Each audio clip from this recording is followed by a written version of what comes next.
Assalamualaikum warahmatullahi wabarakatuh. Hai teman-teman semuanya, gimana kabarnya hari ini? Harapan aku teman-teman semuanya dalam keadaan sehat walafiat ya. Kalau misalnya lagi sakit, Allah sehatkan kembali agar bisa beraktivitas seperti biasa. Dan Allah juga tambahkan kita rezeki yang melimpah, amin ya robbal alamin.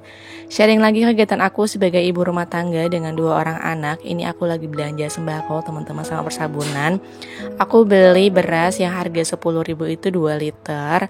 Karena di minggu kemarin ternyata aku beli beras 2,5 kilo, itu ternyata kurang ya untuk seminggu. Jadi akhirnya aku beli lagi lah 5 liter. Dan alhamdulillah 5 liternya itu sampai ya di minggu kedua ini. Jadi aku beli 2 liter itu untuk nambahin aja atau ngabisin budget di minggu ini ya teman-teman. Karena untuk beras budgetnya itu 50.000 per minggunya. Lanjut lagi di sini aku mau menata persabunan yang aku beli. Ini tuh yang udah habis aja ya teman-teman. Nah ini tuh aku ada shampoo, kemudian juga untuk sabun mandi aku masih ada sisa minggu kemarin.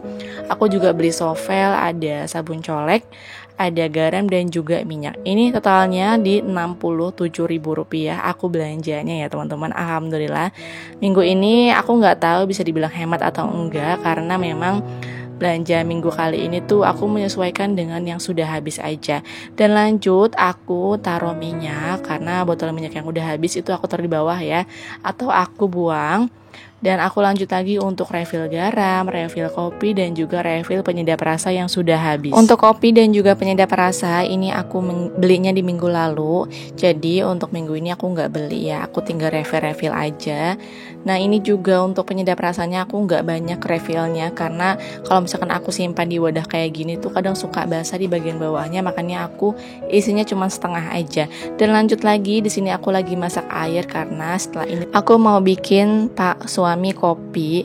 Ini juga kopinya nggak banyak, di gelas kecil ini aja paling aku cuma pakai setengah sendok teh gula dan juga setengah sendok teh kopinya teman-teman. Kalau aku di setiap paginya itu cukup di air putih aja, jarang banget aku tuh yang nyeduh kopi, yang nyeduh teh gitu ya, karena memang aku juga punya asam lambung, jadi nggak mau yang kalau pagi-pagi tuh kena teh ya teman-teman, yang ada kafeinnya. Tapi kalau pas suami kadang dia tuh nyeduh kopinya yang tanpa gula gitu ya, jadi cuman kopi tok doang gitu. Alhamdulillah sih lambungnya itu baik-baik aja.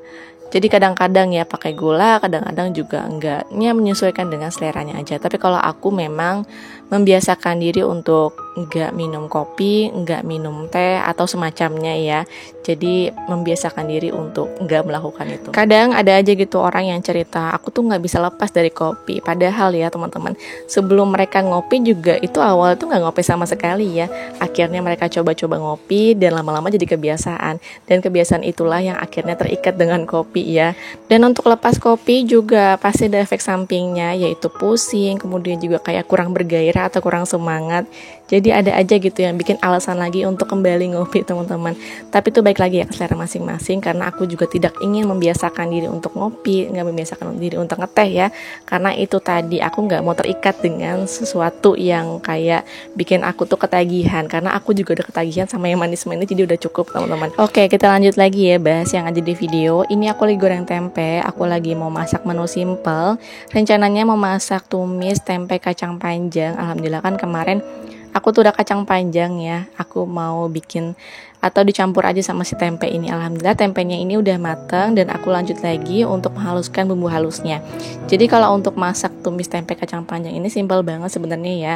Aku juga kadang suka bosan gitu sambelan tempe sama ikan teri, terus akhirnya aku ngide aja untuk dicampur sama kacang panjang ini. Untuk bumbu halusnya sama ya, pakai bawang merah putih, pakai cabai, aku juga pakai sedikit terasi. Kalau misalkan ada saus tiram, pakai saus tiram tambah sedap ya teman-teman. Tinggal ditumis sampai benar-benar harum. Habis itu tambahkan sedikit air dan tinggal masukkan kacang panjangnya. Kalau aku kacang panjang tuh nggak direbus, jadi aku nanti rebusnya barengan sama si bumbu halusnya ini. Untuk seasoning itu selera ya teman-teman. Kadang aku tuh di awal masak itu seasoning, kadang di akhir masak itu aku seasoning. Jadi sesuai dengan mood aku aja ya. Kalau misalkan teman-teman lebih sukanya kayak gimana nih, seasoningnya di awal atau di akhir masak, boleh banget komen di bawah ya. Untuk seasoningnya ini sini aku cukup lengkap, ada garam, penyedap rasa sama gula, dan setelah itu tinggal diaduk-aduk aja sampai rata. Kalau dirasa udah harum bumbu halusnya, tinggal dimasukkan aja ya untuk kacang panjangnya. Karena kan di sini aku nggak direbus, jadi untuk kacang panjangnya aku tumis dulu. Abis itu tambahkan air teman-teman. Jadi biar cepet empuk ya untuk si kacang panjangnya. Aku udah lama banget nggak masak tumis kacang panjang tempe ini. Karena kan sebelumnya juga aku tuh lebih seringnya masak tempe di sambelan tempe terus gitu. Dan nggak pernah bosen. Tapi akhirnya pas ada kacang panjang ya udah aku ngide aja untuk bikin tumis tempe kacang panjang ini. Tempenya udah aku tumis sebentar, lanjut aku tambahkan sedikit air ya untuk merebus si kacang panjangnya. Kalau misalkan dirasa udah mulai agak empuk, lanjut buat dimasukin tempenya teman-teman.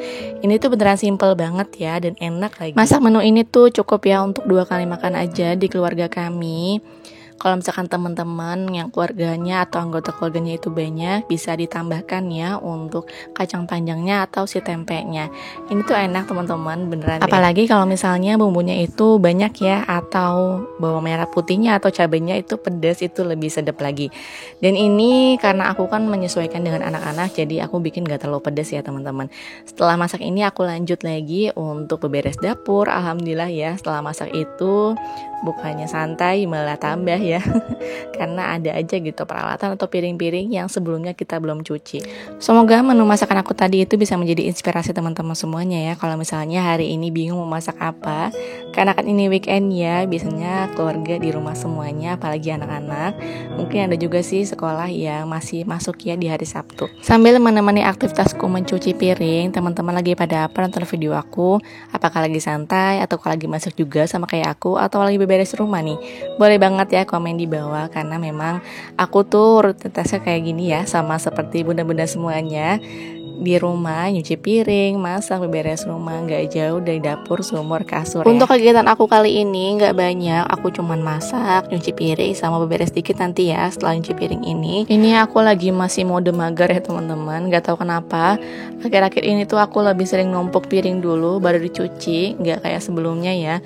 Kalau sebelumnya kan aku selesai masak, selesai makan itu langsung dicuci piringnya. Tapi untuk kali ini enggak, aku lebih senengnya kayak gini. Gak tahu kenapa sih. Itu mungkin jadi kayak habit juga ya. Lebih seringnya numpuk dulu, habis itu dicuci. Udah selesai bilasnya, aku lanjut lagi buat beberes di wastafel karena ini cukup becek ya teman-teman.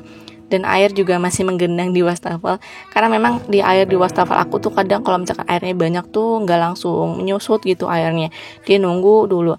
Kadang kalau misalkan lebih banyak air lagi itu malah nyumpel ujung-ujungnya. Aku nggak tahu kenapa sih ini wastafelnya, mungkin saluran airnya kali ya di bagian bawahnya. Dan setelah nyuci piring aku lanjut lagi untuk nyapu area depan karena aku belum nyapu teman-teman. Alhamdulillah ya, anak-anak udah pada main, udah selesai beresin mainannya juga. Aku tinggal sapu-sapu aja untuk area depan ini, karena yang paling berantakan itu atau yang paling ngeres itu ya area depan ini teman-teman, ketimbang di area lainnya. Karena kan anak-anak sering mainnya di area sini, kemudian juga keluar masuk juga lebih seringnya di area sini. Dan aku juga sampah itu kan pasti numpuk dulu di area belakang pintu, baru aku sapu di pagi harinya teman-teman. Dan aku lanjut lagi untuk sapu-sapu area depan rumah, teras. Ini kan karena barengan ya teman-teman. Ada umi aku juga di sini, ada adik aku juga. Jadi lantainya ini ya kadang ngerasnya itu dari pasir, dari angin yang membawa debu-debu ke atas lantai ini. Alhamdulillah. Dan setelah ini juga aku lanjut untuk beberes di area kamar. Ini juga aku cuma beberes dikit aja sih, karena emang udah rapi teman-teman. Karena ini tuh berantakannya ya, anak-anak suka lompat-lompat di area kasur ini, kayak trampolin kali ya kalau kasur teman-teman. Dan mereka tuh nggak bisa ngelihat kalau misalnya kasur tuh lagi rapi kayak gini, pasti dibikin lompat-lompat atau kayak trampolin. Alhamdulillah ya. Ini juga aku lanjut buat ambil Lego, karena anak-anak kadang suka main bawa Lego ke kasur gitu, dan kadang suka nggak bertanggung jawab untuk rapiin lagi. Alhamdulillah teman-teman, untuk videoku beberes di rumah cuma kayak gini aja. Ini juga setelah aku rapiin kasur, aku lanjut untuk kibas-kibas kasurnya. Kayaknya tuh kalau misalkan ngeliat kasur rapi kayak gini tuh pengen rebahan lagi ya gak sih? Setelah beberes di rumah, udah agak siangan dikit, aku mau ajak anak aku, si kakak Rumaisya, untuk ke sekolah TK. Karena aku berencana untuk survei dan juga minta brosurnya teman-teman untuk melihat harga sekolahnya atau harga pendaftarannya. Tujuan survei sekolah seperti ini, yang pertama itu untuk perbandingan harga ya teman-teman. Jadi kita bisa menyesuaikan dengan budget, dan yang kedua itu kita lebih tahu apa yang diajarkan sebelum anak kita sekolah di sekolah tersebut ya.